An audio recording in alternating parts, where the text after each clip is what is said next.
Kumusta mga kaboxing? This is Boy Kalawang TV. So ngayong araw ng Kapaskuhan mga idol, naglabas ng bagong pound for pound list itong Ring Magazine.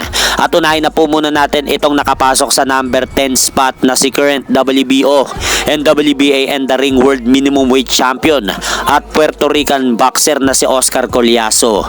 At nasa number 9 spot naman mga idol, itong si Devin Haney. At nakapasok naman po sa number 8 spot itong si Mexican Monster David Benavides. At nasa ikapitong pwesto naman po si Shakur Stevenson. At nasa ika-6 na spot naman si Junto Nakatani mga idol. Habang nasa number 5 spot naman si Arthur Beterbiev.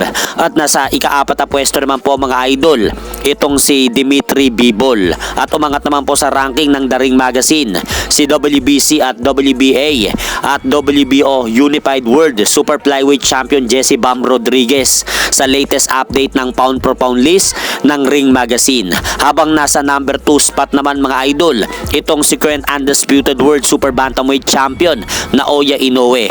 Habang inilagay naman po mga idol ng The Ring Magazine si Alexander Usyk bilang number 1 pound for pound king dahil sa nagretiro na po si former undisputed world super middleweight champion Terence Bud Crawford.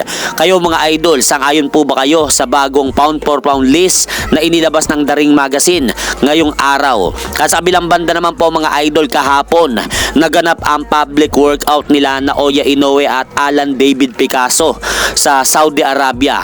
At makikita po natin mga idol sa naging public workout ni Naoya Inoue mga idol na talagang handang-handa na po ito para sa kailang magaganap na sagupaan ni Alan David Picasso sa December 27.